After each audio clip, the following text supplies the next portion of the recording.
जय हिंद दोस्तों। आज बिस्मा प्रोडक्शन आपके लिए लाया है एक नया वीडियो। हमारे हिंदुस्तान के एक बादशाह गुजरे हैं जिनका नाम था शेर शाह सूरी। उनकी बेटी सुलेमा खातून की कब्र का रहस्य और स्थान का वीडियो, और दूसरा वीडियो है राजा मानिक चंद के किले का रहस्य, क्यों यो पलटा और कैसे पलटा। अगर आपने इस YouTube चैनल को सब्सक्राइब नहीं किया है तो फ़ौरन सब्सक्राइब करें और हाँ, बेल आइकॉन पे क्लिक ज़रूर करें जिससे आपको सारी वीडियो का नोटिफिकेशन फ़ौरन मिल जाए। कुछ ऐसे भी और रहस्य हैं जो कि गुफाओं के बारे में हैं। आइए अब हम लोग विस्तार से देखें राजा मानिक चंद और शेर शाह सूरी के बेटी की रहस्य। आइए अब हम इस वीडियो को विस्तार से देखते हैं। ये जो आप इमारत देख रहे हैं ये लगभग 600 से 700 साल पुरानी इमारत है। इनकी ईंटों को देखिए और बनावटों को देखिए।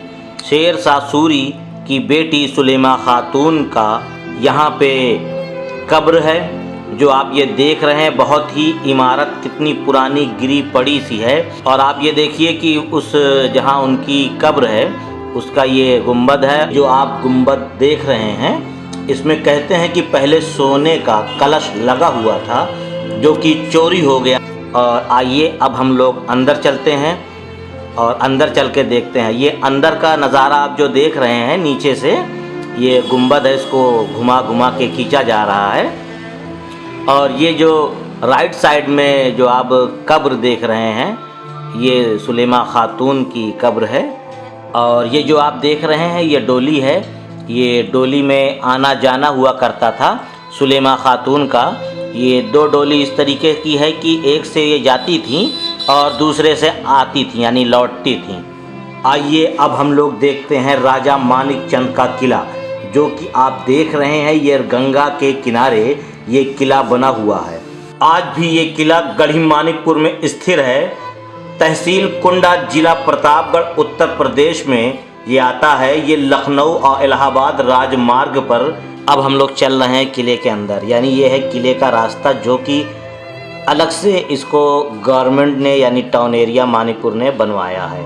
ये ओरिजिनल रास्ता नहीं है क्योंकि आप ये देख रहे हैं कि ये पूरा किला पूरी तरीके से पलट चुका है। और ये जो आप देख रहे हैं अगल बगल ये पुरानी दीवारें हैं जो कि अभी इसमें घास और पौधे से निकल आई है। और आप ये देखिए किला के ऊपर से कितना ही खूबसूरत नज़ारा, बहुत ही सुंदर नज़ारा, बहुत ही प्यारा जो कि किला है। ये पूरी तरीके से समथर हो चुका है आज के समय में। इसमें देखिए कितने घास और कितने मतलब पेड़ पौधे से निकले हुए हैं। और ये गंगा का किनारा है और ये कुछ लोग यहाँ पे बिस्मा प्रोडक्शन के टहल रहे हैं लोग और मुआयना कर रहे हैं। ये बहुत ही ख़तरनाक सा गड्ढा है। यहाँ पे अभी कुछ दिन पहले एक्सीडेंट हो गया था जिसमें एक लोगों की मौत हो गई थी। और अक्सर यहाँ पे ऐसा होता रहता है। जो यहाँ के पुजारी हैं गंगा घाट के, इस किला के ठीक बगल एक घाट है जिसको कहते हैं किला घाट। आज बिस्मा प्रोडक्शन की टीम कड़े मानिकपुर का रहस्य आपको दिखला रही है। और यहाँ के पुजारी, आपका शुभ नाम सर? सर अनिल कुमार मिश्रा। और ये जो आपने इससे पहले किला देखा जो पूरी तरीके से समथर हो चुका है, ये सर राजा मानिक चंद का किला है। राजा मानिक चंद जी। ये कौन से सन में ये? सर सन का तो पता नहीं लेकिन ये हजारों वर्ष पूर्व का है। जी जी जी। और आप अभी देख रहे हैं ये लिखा हुआ है नमामि गंगे, किला टाट पक्का घाट, सौंदर्यीकरण विकास का राष्ट्रीय स्वच्छ गंगा मिशन। ये अभी अभी सौंदर्यीकरण हुआ है जो कि मतलब यूपी सरकार ने इसका सौंदर्यीकरण करवाया है। बहुत ही देखिए आप लोग, ये किला के ठीक बगल ये घाट है जहाँ पे लोग श्रद्धालु स्नान करने आते हैं। आइए अब हम आपको अंदर लेके चलते हैं। बहुत ही ख़ास और बहुत ही रहस्यमयी किला, यानी हवेली भी कहा जा सकता है, किला भी कहा जा सकता है, जो कि उस ज़माने का है। 600 सदी यानी साल पहले का ये आप स्थान देख रहे हैं जहाँ पे लोग हवा लेते थे। हवा महल इसको कहा जा सकता है। और ये आप देख रहे हैं ये कोठी है और देखिए कितनी खूबसूरत नक्काशी और बहुत ही प्यारा सा है। यहाँ पे अभी साफ़ सफाई बिल्कुल नहीं है क्योंकि हो सकता है शायद इसको गवर्नमेंट के बारे में कुछ अनुभव या जानकारी भी ना हो, जिनके परिवार से ये किला और ये कोठी है, उनके परिवार के कुछ लोग रहते हैं। और आइए हमारी टीम अंदर चलती है। ये अंदर गुफा है और इस गुफा से हम लोग कहाँ कहाँ निकल सकते हैं, इसके बारे में हमने यहाँ के लोगों से जानकारी ली है। ये जो गुफा है, ये जो सुरंग है, ये गुफा 3 जगह पर निकलती है। पहली तो यूपी के राजधानी लखनऊ में निकलती है, यहाँ से जो ये गुफा गई हुई है। और दूसरी जो गुफा है वो अलाउद्दीन खिलजी, जिनका नाम आपने सुना होगा, एक बादशाह थे, तो अलाउद्दीन खिलजी ने ही एक बनवाया था। उनका जो मकबरा है और वहाँ पे कड़क शाह एक बाबा हैं जो कि बहुत ही पहुँची हुई हस्ती हैं, तो वहीं पे ही अलाउद्दीन खिलजी की कब्र है और वहीं पे ही ये गुफा, ये सुरंग निकलती है। तीसरा स्थान जहाँ पे ये गुफा निकलती है, ये सुरंग जहाँ पे निकलती है, वो यहीं पे ही मानिकपुर में ही वो है शाही मस्जिद के पास ये गुफा निकलती है।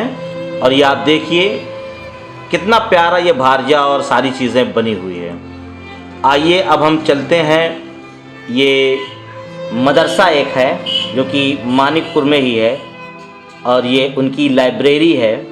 और यहाँ के मुफ्ती, यहाँ के प्रिंसिपल, यहाँ के मैनेजर मुफ्ती शहनवाज आलम साहब से हम लोग वार्तालाप करेंगे और ये बताएंगे मानिकपुर की हिस्ट्री के बारे में, कुछ इनसे भी हम जानकारी लेते हैं। आइए, जो आपने अभी मदरसा देखा, यहाँ के बच्चे वॉलीबॉल खेल रहे थे और बैडमिंटन वगैरह भी खेलते हैं, जिसका नाम है जामिया हनफिया रिजविया।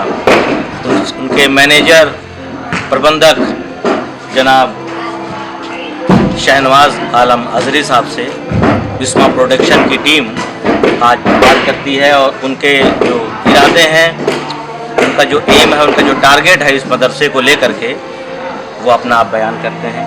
जनाब शहनवाज आलम अजहरी साहब। अस्सलामु अलैकुम रहमतुल्लाहि व बरकातहू। जैसा कि आप देख रहे हैं, ये मानिकपुर शरीफ बहुत ही तारीख़ी जगह है और शुरू से ही यहाँ पर बड़े बड़े हुक्मरान, बड़े बड़े बादशाहों का गुजर हुआ है, चाहे वो दौलत आलमगीर की ज़ात रही हो, यहाँ के बहुत ही मशहूर बादशाह जो हिंदुस्तान में गुजरे अलाउद्दीन खिलजी, और दीगर बहुत सारे बादशाह का भी यहाँ आना जाना रहा। उससे पहले राजा महाराजाओं का आना जाना रहा। 600 ईस्वी में कन्नौज के एक राजा मान सिंह के नाम पर जब वो इधर से गुजर रहे थे गंगा किनारे होते हुए, तो इस शहर की, इस गांव की बुनियाद रखी। मानपुर उस वक्त इसका नाम था। तो उसके बाद चलते चलते राजा महाराजाओं का दौर गुजरता रहा और एक राजा मानिक चंद के नाम से जब यहाँ पर गुजरे तो उनके नाम पर इसका नाम मानिकपुर हुआ। उसके बाद बुज़ुर्गों की सरज़मीन रही। बड़े बड़े अपने वक्त के औलिया, कुतुब अब्दाल यहाँ पर तशरीफ़ लाए, जैसा कि सैयद अमीर कबीर कुतुबुद्दीन मदनी जो कड़े में मौजूद हैं, ख्वाजा कड़क शाह अब्दाल, और उसके अलावा मानिकपुर शरीफ में सैयदना शेख हुसामुद्दीन मानिकपुरी जो कि कुतुब यहाँ के मौजूद हैं। और धार्मिक एतबार से मुस्लिम और हिंदू भाई, इन दोनों के लिए मानिकपुर एक अहमियत रखता है, चूँकि यहाँ पर गंगा और जमुना तहज़ीब भी मौजूद है। चूँकि जिस तरीके से ये मुसलमानों के एतबार से एक मुबारक सरज़मीन है, इसी एतबार से उनके लिए भी एक बहुत ही मुबारक सरज़मीन समझी जाती है और दूर दूर से सफ़र करके वो यहाँ पर हर मेले के मौके पर या नहान के मौके पर वो लोग आया करते हैं। यहाँ पर कभी भी हिंदू मुस्लिम फसाद नहीं हुआ, बल्कि मिलजुल करके लोगों ने हमेशा ज़िंदगी गुजारी। आप इस वक्त जामिया हनफिया रिज़विया के कैंपस में मौजूद हैं और आप देख रहे हैं कि ये एक ऐसा मदरसा है जो नए तर्ज पर कायम हुआ है, जहाँ पर तालीम ख़ास तौर से दुनिया की जो सबसे बड़ी इस्लामिक यूनिवर्सिटी है, जिसे अल अज़हर यूनिवर्सिटी कहा जाता है, इजिप्ट कायरो में है, वहाँ से रिलेटेड है। यानी this jamia affiliated to Al Azhar University. ख़ास तौर से इसका ताल्लुक़ ये इल्हाक़ शुदा है जामिया अज़हर मिस्र से। और यहाँ की मार्कशीट का जो मकाम व मर्तबा है, आप इससे अंदाज़ा लगाएं कि यहाँ जब लड़के फ़ारिग होते हैं, पढ़ लेते हैं, तो उनकी मार्कशीट से डायरेक्ट जामिया अज़हर मिस्र में एडमिशन हो जाता है। हिंदुस्तान की सरज़मीन है, यहाँ पर आज़ादी के साथ हर मज़हब के मानने वालों को रहने का हक़ हासिल है। इसलिए हम आपसे ये गुजारिश करेंगे कि इस पैगाम को ज़्यादा से ज़्यादा लोगों तक पहुँचाइए। यही हम सब का पैगाम है।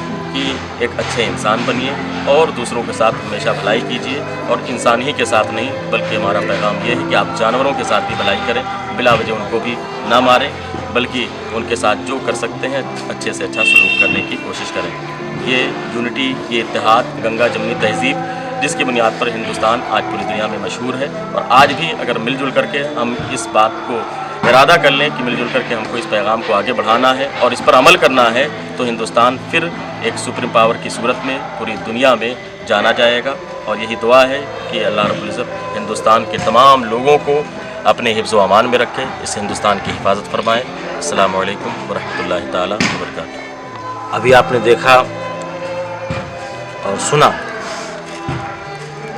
मुफ्ती साहब ने आपको गंगा जमुना तहज़ीब के बारे में और इस्लाम के बारे में क्या बताया। और गंगा जमुना तहज़ीब और हिंदू मुस्लिम एकता की एक अगला पार्ट यानी इसका दूसरा भाग हम जब आपको दिखलाएंगे, उसमें कई स्थान ऐसे हैं जहाँ पे लोग स्नान करने और अपनी मनोकामना पूरी करने आते हैं, वो अगली वीडियो में।